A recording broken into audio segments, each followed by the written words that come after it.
Welcome to the Value Pros Show, where Value Pros get value ready. Hey there, my name is Bruce Scheer, and I'm the host of the Value Pros Show. In this episode, we're featuring a LinkedIn Live webinar where we're talking with an incredible team of Value Pros, including me, Dean Edwards, Darren Fleming, David Spiegel, Todd Snelgrove, and Mike Wilkinson, leaders who've spent decades in procurement, sales, pricing, and value engineering.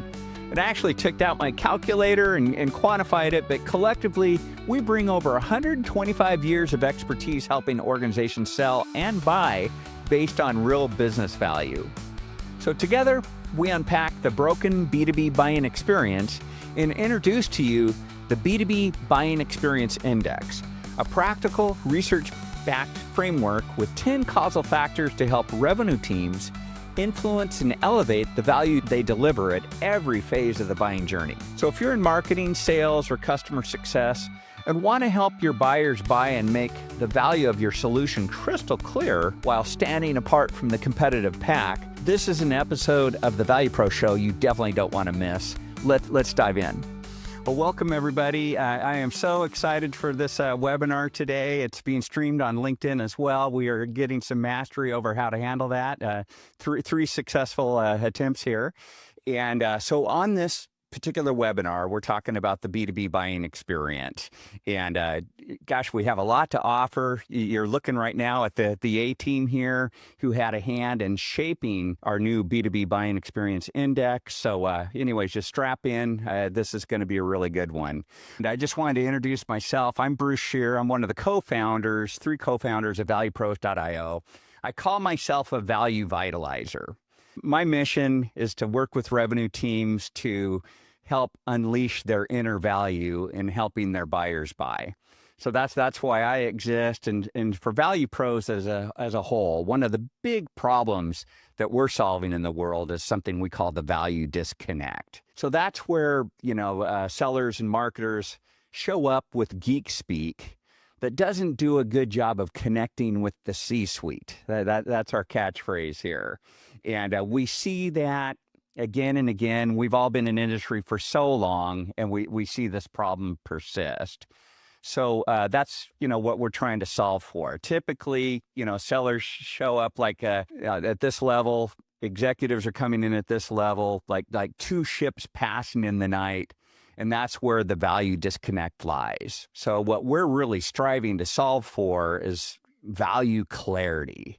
How can we prepare marketers and sellers and customer experience people to work with their buyers to connect the value dots so buyers can buy and stay buying over time and retain and achieve that value? That's what we call value clarity. And in one of our episodes that you'll find on our website or on our YouTube channel, we interviewed a very good guy. He's not here with us today, Steve Miller, but he has a catchphrase that I love, love, love. When the value is clear, the decision is easy. And so that's what we're really trying to drive for in helping our sellers and buyers buy.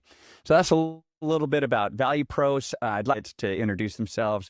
David, maybe starting with yourself? Yeah, sure. So I'm one of the co-founders of ValuePros.io, and my role is really helping clients understand how their product translates into financial outcomes for their customers. So looking at their customers' status quo environment and creating a personalized financial justification. So, clients aren't always oriented that way. So I try to, help them adopt the language of value selling in their presentation and interface to the customer. Thanks, Bruce. Awesome, David. Yeah, you bet. Darren. Yeah, so I'm Darren Fleming. I'm also a co-founder of Value Pros and also president of ROI Selling. And I've spent most of my career evaluating business cases, evaluating cost justifying solutions, and really passionate about, making sure that whatever you do is adding value to your customers. That's what it's all about. So looking forward to the discussion today. Awesome. Thanks, Darren. All right. Excuse me. I jumped forward. Dean, you want to go next? Sure, happy to. Glad to be here, everybody. I'm Dean Edwards. I lead an organization called Converge SBT, and our role is to support salespeople and help them deliver better results through superior engagement with procurement. And I come from a background of nearly 40 years worth of procurement and supply experience. Thank you, Dean. Yeah, and gosh, everybody, Dean, you're going to see a lot of fancy tricks on the screen today. Dean and I are in a master class together, learning how to really kind of sizzle on screen is one of our goals. So you'll see a lot that we've learned together. And I'm being a little bit happy on my slides here. Todd, you next. Hey, Bruce, and thanks for the invite to join. Todd Snelgrove, experts in value, 25 plus years in industry, trying to work with the sales side and the pricing side to quantify value, differentiate on value, and equip sales teams to have that discussion with procurement. Because procurement's not our enemy, but we need to do our work and get the right business case in the right format with the right methodology behind it in front of them, and then be comfortable to negotiate and get paid based on that value. Awesome, Todd. And Mike. Yeah, hi. Hi, everybody. Thanks for having me, Bruce. I'm the UK representative here, and I work predominantly with sales leaders and sales teams, really helping them to identify and convert more opportunities more profitably by focusing on value and value selling. And a large part of my journey is just helping people to understand exactly what value is so they can have a value conversation. Awesome. Thank you so much. Well, let's go ahead and get into some of our content here. What I wanted to do is just highlight 3 key numbers that might keep us all up at night a bit in terms of what's going on in the world of buying. The first one, 75. That stands for 75%. 75% of B2B buyers prefer to have a sales-free experience. And this statistic is relatively recent and came from Gartner. And that should just pretty much horrify everyone, highlighting, how the sellers and buyers aren't connecting so much so where buyers prefer to have a sales-free experience. Just rough.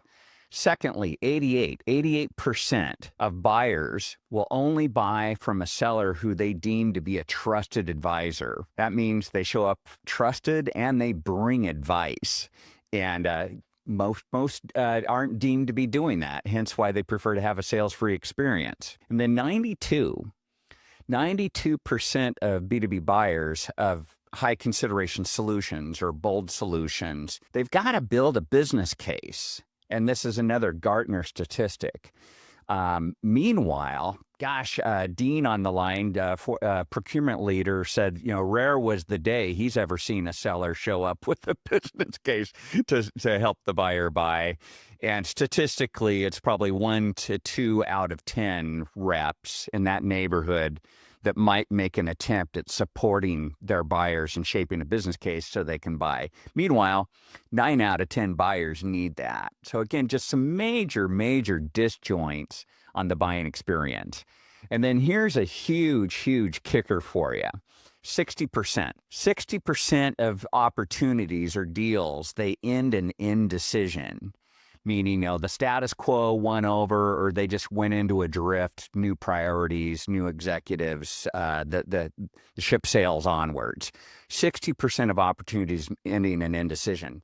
Can you imagine all that time and energy and waste on both sides, the vendor side and the buyer side, that goes through an opportunity process to end in indecision? It's a colossal bummer and one that we're all committed to help solve for. Can you imagine the revenue waste on that? So all of these stats that I've talked about really lead to this point of a broken buying experience. Now, at the end of 2024, a friend of mine was acquired by SBI, Ray McKella, and I read one of the reports that they put out after their big, huge buying survey.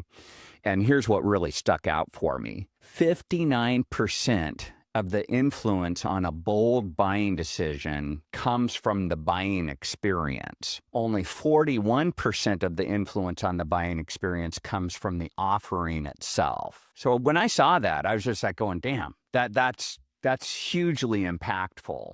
And given all those other stats, the buying experience is broken. So this gives a huge opportunity for how to up-level the buying experience. So I brought that whole logic into my Christmas vacation of 2024 with this big question: how can we help revenue teams improve the buying experience? And I drugged my partners, Darren and David, through the trenches with me over Christmas, our Christmas holiday, literally, trying to get away from our families to kind of stay connected to this big issue here. How do we improve the buying experience? So we had multiple dialogues on this. And then we also decided to tap some low-cost associates. We went to deep research across ChatGPT, across Perplexity, and also Gemini, using all three, triangulating, trying to figure out how do we improve the buying experience, but with the key question: what are the causal levers or causal factors that would influence the buying experience to help buyers buy and help sellers sell more? So we looked at all that, and then we also went to Dean, Todd, and Mike here with us to test all this, just based on all our collective experience, which is over 125 years. It's pretty darn awesome of selling based on value and buying based on value, looking at all the results. And that's what helped us set the stage for this, what we're calling the B2B Buying Experience Index. So the 10 causal factors actually fit very nicely into the progressions of the buying experience. Now, we know no buying experience is the same, and things can go all over the place. But, in general, these are the progressions, the phases of that buying journey. And here's the 10 causal factors nestled under each phase that if you master these and you influence these key levers, these 10 key levers, you're going to elevate the buying experience. You're going to bring more value to that buying experience in helping your buyers buy and to retain those buyers so they can buy more and more often. So those 10 key factors you can see here under the whole framing of gain trust. We got to do that. That's job one. You got to be trusted, between that seller and buyer. Then we need to move to clarifying the requirements. What are we buying and why are we buying it? Then we need to frame the value and have a concerted approach for doing that. Then finally, we need to accelerate impact. So this is all built from a buying perspective based on all this deep research. And the deep research compiled all the major buying surveys over the last couple of years. And we were looking at those survey findings to net out what are these causal factors. So that's what we're looking at. So the beauty in all this is it makes it simple. There's 10 key things we need to influence to elevate the buying experience so customers can buy more and more often from us. So what I'd like to do next is, talk about how we can help in influencing the buying experience and how you can assess yourself in influencing that buying experience. So the team here, we created what we call a value-ready assessment. And it's also got 10 different levers that you can get good at to be value-ready across each one of those buying phases. So I'll go ahead and highlight where you can find that. This is free for everybody to use. You'll go to the valuepros.io website, click on the resources tab, then head down to the value ready assessment. And here's what you're going to find once you're in there. And this also shows some beauty of what David Spiegel helped create here for us in this value ready assessment. So you'll come in, you'll see a greeting like this. You'll click start and kind of get into it. So for each one of these dimensions, these readiness dimensions, and right now I'm just showing one, the justification ready dimension, we've got a rating scale. Where would you rate yourself in terms of being novice and being justification ready or being a master? And you'll learn a lot just by reading these rating dimensions, the scale. Really, really powerful. So you'll do this 10 times. So it's not a lot of energy, but you'll figure out, where you're good, where you're not. You'll have a radar graph that shows that. And then you'll see, where your weakest links are in improving the buying experience and some recommendations. But if you click on the report tab here, then it generates a PowerPoint presentation for you that has a really meaty report. So within that report, what you'll do is look at the priority recommendations, but then when you're in presentation mode, you can click on these YouTube links and you'll go into some really rich information. Here's Todd and I talking about how to be impact ready. And if there's anybody I've ever met that knows how to be impact ready, it's Todd. So you've got this, global guru talking about best practices, some science-based, some, based on what he's witnessed, but you're going to have some real pithy, good content to start working on that dimension and improving your impact readiness.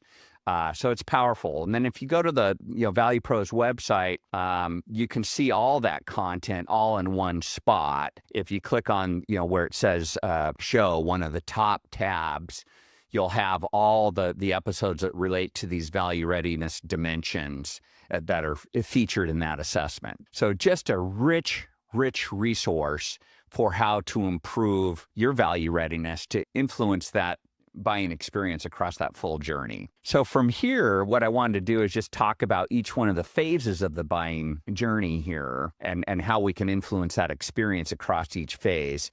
You'll get some high points from the team here on how you can do that and do that well. So I'll go ahead and lead off and just talking about how your buyers gain trust. There's 3 key dimensions for being able to do that and do that well. That's showing up credibility ready, customer ready, and narrative ready. So credibility ready, that's where, how do I show up online if it's an online meeting? How do I show up in person? How do I show up on LinkedIn, my profile, so that buyer can say, hey, is it worth meeting with this guy? And what have I published? Am I relevant? What's the messages I've sent to them? Am I making that powerful first impression that drives credibility and trust? That's kind of job 1. Second, customer ready. Have I studied their organization? Have I used my AI tools to spider, their 10K, their annual report, their quarterly earnings call? What's the CEO think is most important? Have I loaded up? Am I ready to add value in terms of being customer ready? And then narrative ready. That's something that's incredibly close and passionate to my heart. How do I have my first meetings with these guys? So in terms of being narrative ready, I'll just double click there just for a second. A lot of the wisdom that we bring to our clients comes from a best-selling book that I wrote called Inspire Your Buyers. Go to market with the stories that sizzles. I'm super proud to say it's been on Amazon's top 4 list for sales and selling management books 4 times over the last 2 years. It really works, and it delights me that people get a lot of value from that. But within that book, it lays out a very simple framework for being narrative ready. First, we need to design our narratives for the buyers we're speaking to. So thinking about targeting the right buyers. Then are we doing a good job of spotlighting the problem in their world in a way that they appreciate it, they see the cost of that problem? Then are we doing a good job of envisioning the desired outcome and all those associated benefits and the business value associated with that? And then are we doing a good job of showcasing the big solution? What's the buyer need to do? And then how do we fit into that big solution? What's our solution piece to that puzzle in helping that buyer being successful and overcoming their problem and achieving their desired outcomes? And then does our narrative really prescribe next steps? It doesn't leave it to chance and helping that buyer buy. So that's all part of that first phase of gaining trust. And does anybody have anything they want to say about being gaining trust before we move on? Anybody have a point of view on the team? Well, I certainly have a point of view on it. If you don't have trust and credibility, you're never going to have the quality of conversation with your customer that's going to allow you to understand the things that are important, because they simply won't share it with you. So trust and credibility is your entry point. It's the key. Absolutely. Thanks so much for mentioning that, Mike. Dean, I know I'm spotlighting you. Did you have a point of view? I know you've seen so much. It's an area that is skipped over, and I see a lot of salespeople have 1, maybe 2 meetings, and they have an assumption of trust. And trust is built over a much longer period, and it's a much softer process than they might think. Absolutely. Well, thank you, Dean. Well, let's move forward here just a little bit. So clarifying your buyer's requirement. That's kind of the second phase in the buying experience. And there's two major things that you can be doing to do a great job of that. And it's showing up being buyer ready and then discovery ready. So in the buyer readiness dimension, are you really putting yourself into the context of the buyer you're meeting with, based on the role they play in their organization, based on the key metrics that they're trying to hit, how they're going to be promoted, the problems they're trying to solve. Are you really honing in to have conversations with those key stakeholders, especially as you're multi-threading across some of these bigger deals, making sure you're resonating with each one of the buyers that you're meeting with? Are you buyer ready? And have you studied not only their persona, but literally them, going after their profile and what they care about, talking to others about that, and just showing up buyer ready, discovery ready.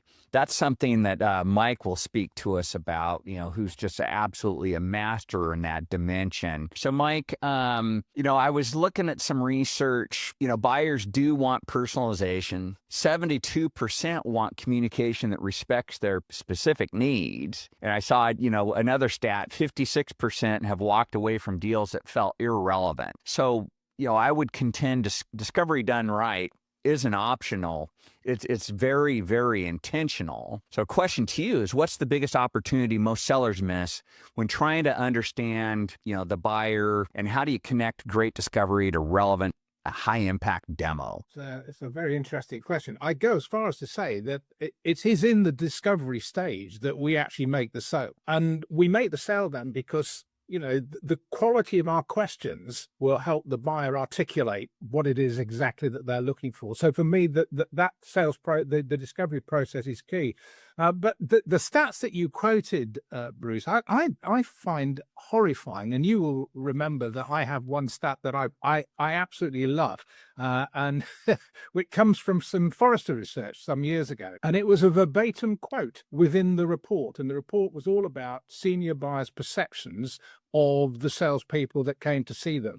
And for those salespeople who are watching this, I have to tell you that they weren't good. But it was the verbatim quote that got me. And the quote was, only 12% of the meetings I have with salespeople has any value. And I just find that I really like to feel that the buyer was having a particularly bad day when he came up with that stat. But unfortunately, I suspect it's not uncommon. Does he, Dean? Nodding his head. Yeah. Isn't that absolutely terrifying? That means 88% of the meetings that buyers have are of little value to them. And we talk about the need to be credible, to build trust, to show interest. And I think much of it comes down, I think, really to a failure to really engage with customers and really get to grips with both discovery and recognizing how important it is. We still have salespeople going in and talking about how wonderful their products are before they had any idea about what the customer is looking for. And I think when it comes to great discovery conversations are exactly that. They're a conversation. They are not an interrogation. And I say to people, try to think about it as having a chat with your customer and showing genuine interest and genuine curiosity in learning more about what they do and how they do it. And I think that is a great way of building trust and credibility.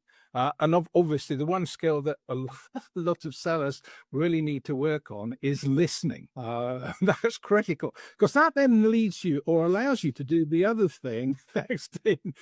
That I think sellers are in too much of a rush. They are so keen to get to what they see as the end, they don't dig deep enough. So they never really understand what the problems are. They get a sort of surface level perception of what might be wrong and what the business goals are, but they don't really understand and they don't listen. And I think actually that is probably the biggest opportunity sellers have. I think because so few sellers do it, those that do are going to stand head and shoulders above the vast majority of salespeople.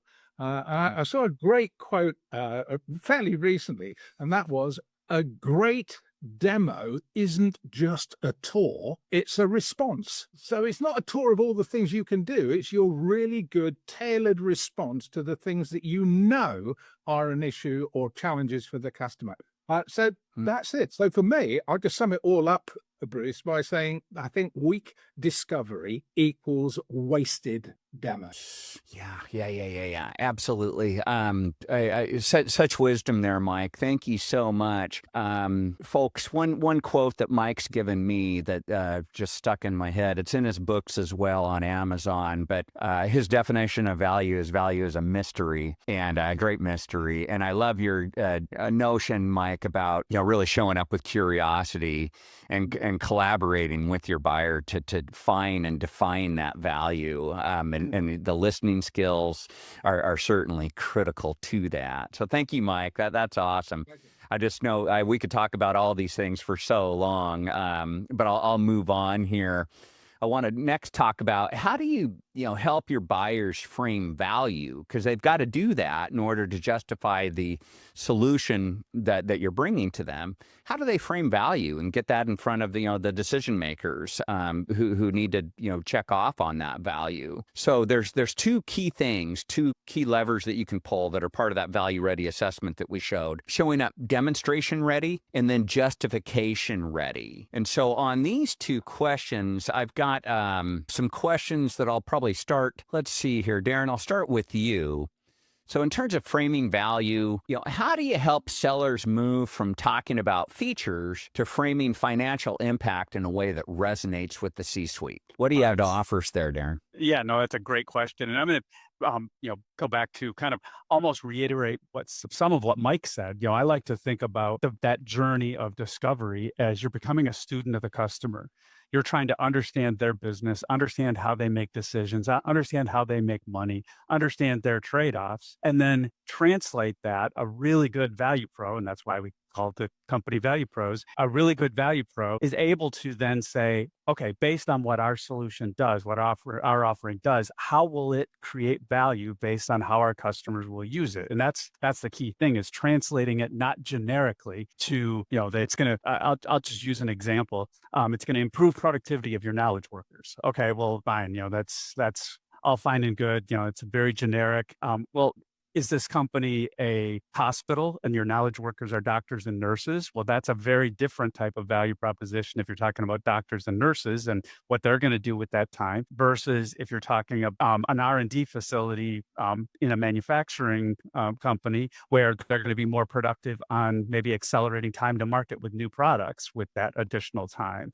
Or in a professional services environment, it may be that they're able to learn more and gain more knowledge. So translating the fact that you're going to save time into what does that mean in their context, specifically in their business. And that's not an easy task. It sounds easy, but it's not an easy task. And that's part of the reason, and we'll talk some more, and actually we'll be doing a live demo tomorrow of a tool that actually helps to make that translation. We call it Value Navigator, to help make that translation to say, okay, well, whatever your offering is, it has these features. Customer doesn't care about features. Customer doesn't want to buy your product. And Dean can probably resonate with this. No one wants to buy your product, and no one cares what your features are. They want the impact that your product's going to give them. Well, if you don't understand how they make money, how they do business, what they're going to do with your offering, you can't translate that into how it's going to create impact for them. And what you have to do is kind of intersect what you're going to help them do with how it's going to impact their business. And it's that discovery process of saying, you're going to save time in this category of people, which means you're going to be able to increase your sales revenue. If you're talking about a sales team, you can spend more time talking to customers, less time doing other things, and you can increase your sales. Again, another way of achieving that value. A doctor or nurse can focus on more patients or spend more time with more patients or get better outcomes from patients. All ways of using that time that they're going to get. Each one is unique to their own circumstance and situation, all based on the same basic value driver of saving time. But that's not enough. You have to take it to put it in their terms, in their context, in their business. That's kind of how I think about it. And I think it starts with, as Dean said, that whole Our Mike said, the whole discovery process, you got to understand what their problems are, how you're going to help them, how they're going to do things before you can translate it into how it's going to create value for them. Yep. Perfect, Darren. You nailed it. That is so important, what you're talking about. Yeah, I'm sure, from geek speak to C-suite, you might find other geeks on the buying side, but very often they won't be the decision makers. Sometimes they are, but very unlikely. You need to translate to C-suite. Where is that impact and how do you even quantify that? And I hope everybody can attend the webinar tomorrow that features this new AI-powered tool called Value Navigator that does a brilliant job of helping people, look at that value, connect the value dots, and showing where that impact lies. All AI powered. It's phenomenal. So, switching horses here, David. Got a question for you. So buyers don't just need to understand the value; they need to, really share that internally with all the key stakeholders. So, big question that I get a lot, and I'll ask you is, when's the right time to introduce ROI tools or justification assets, some of that, ROI studies or case studies that based on business value, and how do you make sure they actually get used inside that buying group? Do you have a point of view to offer the team here? Yeah, sure thing. So, the right time to do it is right in the middle of the sales funnel. So, as a seller, you want to go through your discovery process, start to understand your customer's status quo environment. What are their challenges? What are their pain points? And start to take that a little bit further to understand, what your customer measures, what outcomes are they looking for? What KPIs need to improve for them to consider your solution a success? So you need to get all of those, building blocks done first, because it's essentially impossible to build the financial justification without having that information. But you also want to make sure that you get your business case, the financial justification built before finance or procurement gets involved, before, you create your proposal. So you want to establish the value of your solution as it's meaningful to the customer before you submit a proposal. Some of the trigger points to listen for are, if your customer starts asking about payback period, or they're asking about price, or they're asking for a proposal, that's the time to get the financial justification ready. Or if the deal just seems stalled out, you can use the financial justification to reinvigorate it. As far as the part of the question, Bruce, around, how to help buyers use the financial justification, sellers, I think, sometimes fall into the trap of assuming the buyer knows what to do next. And that's often not the case. You need to be able to help them understand the financial justification, be participants in building it, so that if they get questions on it, they understand the assumptions, the logic behind it, how it was built, is it meaningful to their organization? There's answers to those kinds of questions that they can provide. And then you want to help them shape the conversation. You're realizing, buying committees typically have, 5, 6, 7 people. So tell them, your colleague from this department is going to care about these metrics. So you need to shape your response and your discussions with that person around those metrics. So that's really how to do it, is involve your buyer, aim for the middle of the sales process. Once you've established, your discovery, the outcomes that are being looked, but then before you get into the financial discussions around price, payback period, ROI. So I hope that really helps the audience here. I think so. David, I'm going to just show a mic drop. Really well done on that, man. Really well stated. Well, I'll move forward for us here just onto the fourth phase of this, accelerate impact. So you can see what the buyer's trying to do there and how you need to help them. But there's three key things, three key levers in terms of being value ready that you can pull here. So and to think about, premeditate about, and influence. Are you showing up approval ready? Are you helping, the buyer connect all those internal dots, stakeholders, and who needs to say yes, or at least, not say no to move through that approval process. Negotiation ready. Taking Darren and David's advice and Mike's advice so far to frame up the right value proposition based on real business value to prepare you to have that negotiation. I'll tell you, I was just talking to one of my old clients who had mentioned that a seller came to the executive team and said, hey, would you guys be willing to give my client an 80% discount? And, my client was, my stakeholder was saying, hey, could you explain to us what the problem they're trying to solve is and, what that might be worth to them. And he's like, the seller was kind of, flat-footed, didn't know. So went back and did some of the discovery work that Mike advocates for and was curious and hunted around and came back to the executive team, said, hey, I think we should be charging them more, no 80% discount and just got the whole value train set up properly. That's what I mean by showing up negotiation ready. When you get, some crazy requests, you're really working the value part of that equation versus zero-sum gain. Then 10, impact ready. Now, this is, only the few do this, but, have you set up a motion for even for what we call first impact, but have you define the metrics that you're going to influence, the business value associated with that, and some critical few measurements that can be captured that you can look at with your buyer and hopefully have a celebration and or identify some areas for improvement to achieve that promise and the value associated with that promise. That's what we talk about being impact ready. So I want to ask my gurus on the line here. Just one sec here. Dean, I had this hooked up for your good looks so much here. But Dean, we'll start with you. And what can sellers do earlier to ensure their approval ready? I know you and I have talked about that quite a bit. And don't get stuck in procurement, finance, legal, or InfoSec.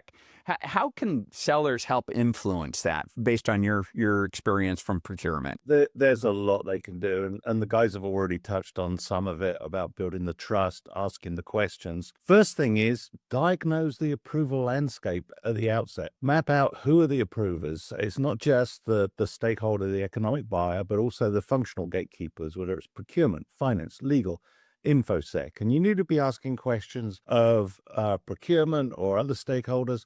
What are the groups that are in the company that typically need to review a deal like this? And even ask them, where do they see deals like this usually getting stuck? Because that's where you can help concentrate your efforts to support them. Then you need to preempt the internal objections. And this is going to be a bit alien to a lot of salespeople, but you need to think like a procurement person. You need to shift from being close ready to approval ready. And sellers are often coming in trying to prep for a close, and then neglecting to prepare the internal stakeholders and ready the internal approval gates.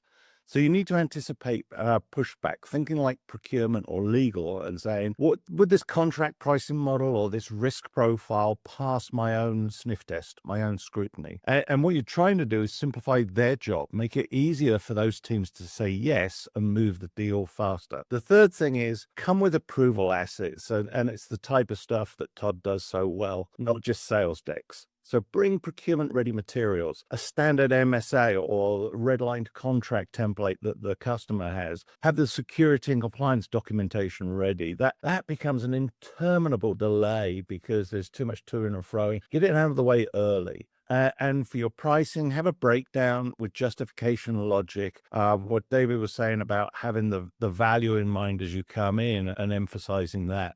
And this is something I really emphasize. Come with case studies where you've addressed similar concerns for procurement or legal around risk, performance, and so forth. So you need to frame the risk as being managed, not implied. And you need to offer frameworks that quantify risk mitigation.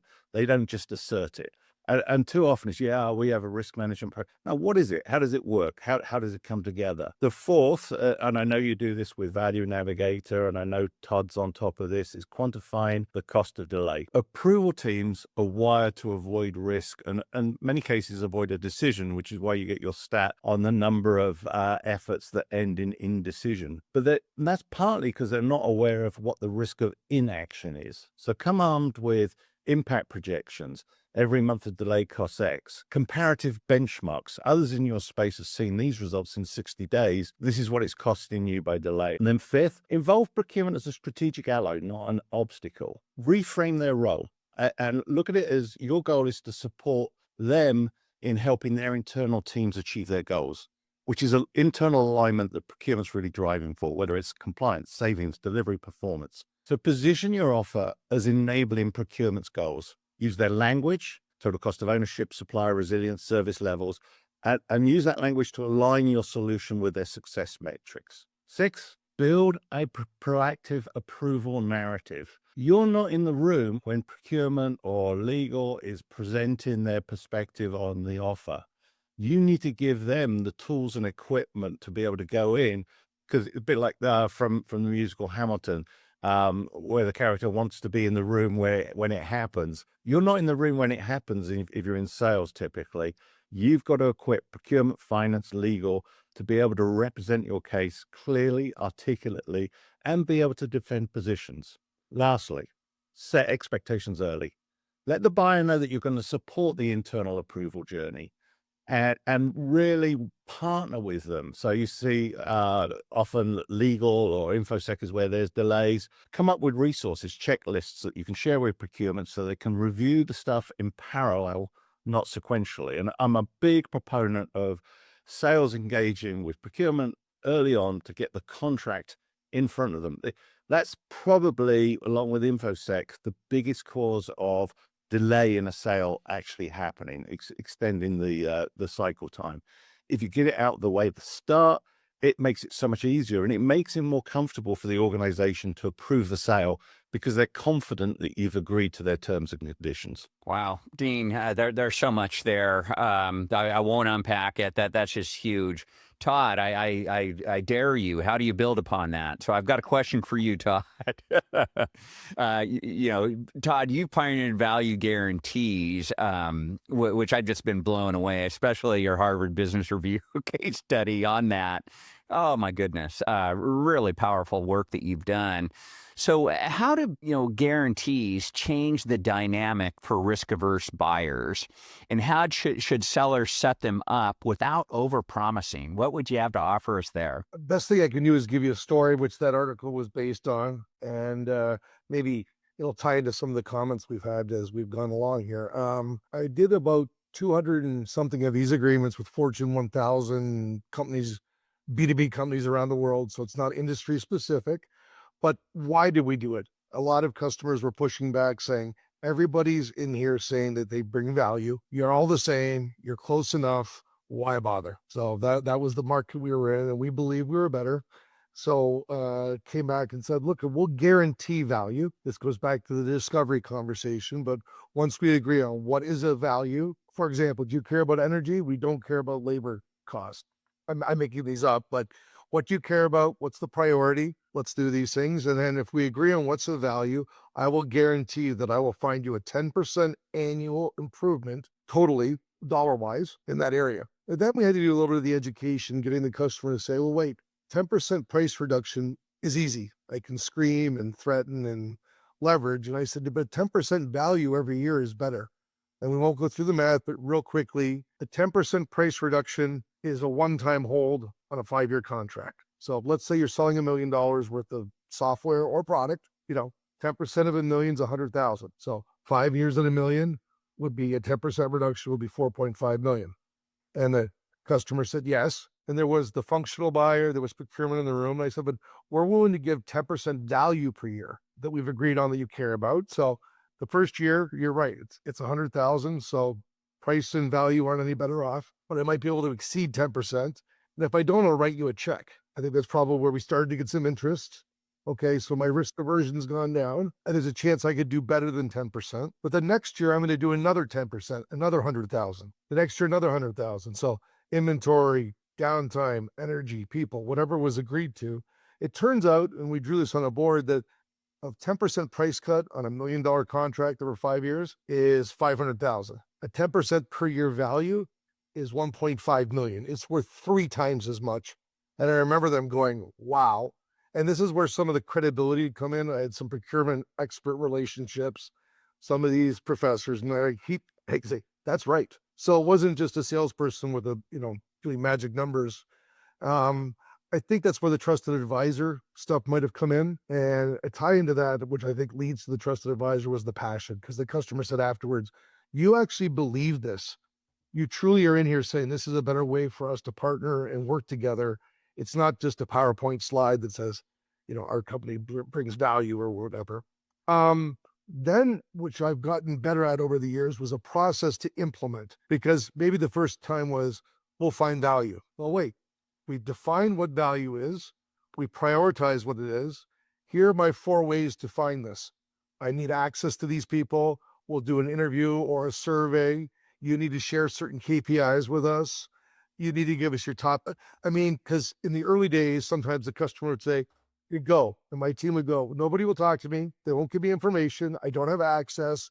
I can walk the plant. And you ask somebody, do you have any problems? Everything's fine. It turns out the term fine is relative. If we're used to our pumps lasting 2 years, so if we don't have data, we don't have, so we put a structure in place for that. And then we said, okay, we're going to have ongoing meetings.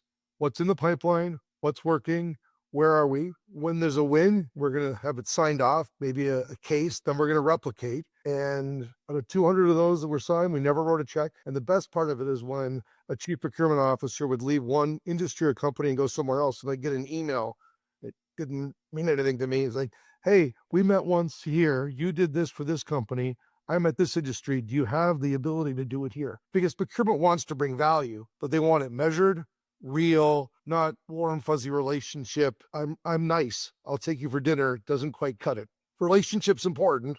I won't buy from somebody I hate unless I have to, but at the same time, you have to bring more than a few funny jokes. So hopefully that ties some of the stuff the team pulled together. Funny jokes help, but you need a little bit more. Yeah, no, good point. Sorry to cut you off visually there, Todd, in systems here.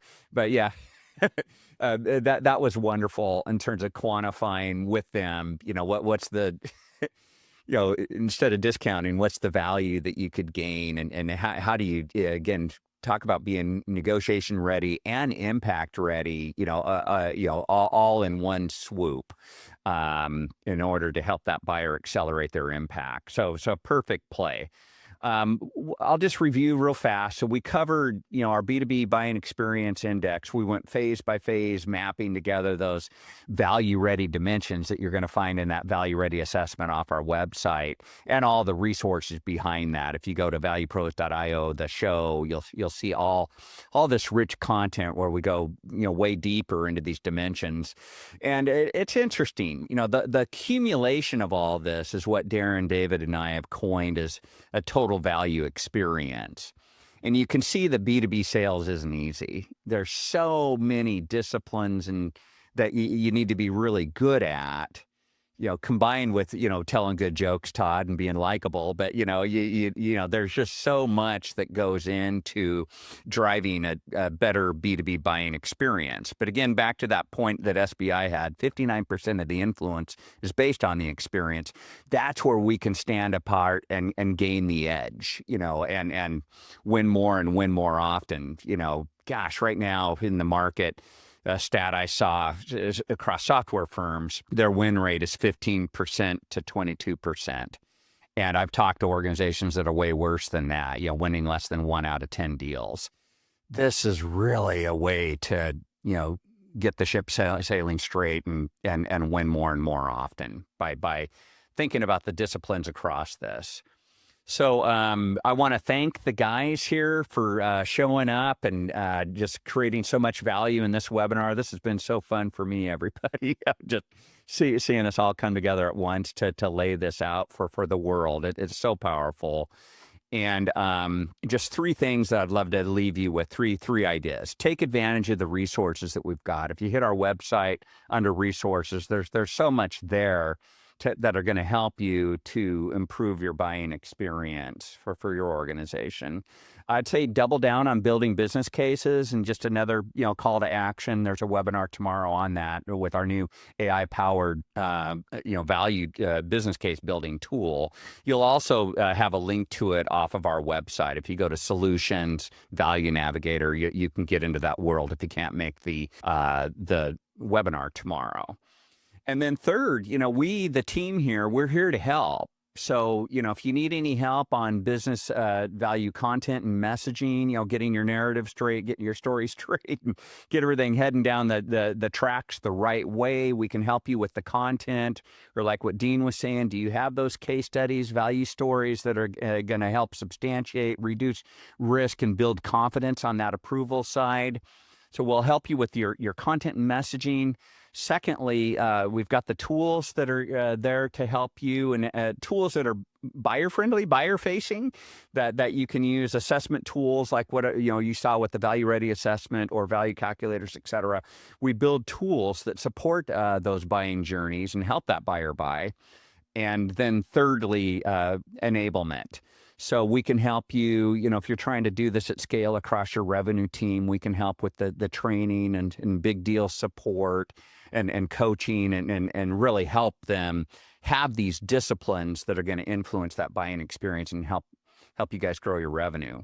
So that's what we're all about. And I just want to, thank everybody for being here, as part of this whole thing. It's been really, really rich for all of us. So thanks for your time and attention and helping us with this mission and helping everybody be value ready and, influencing that buying experience. On that note, we'll go ahead and end the webinar here. Thanks so much.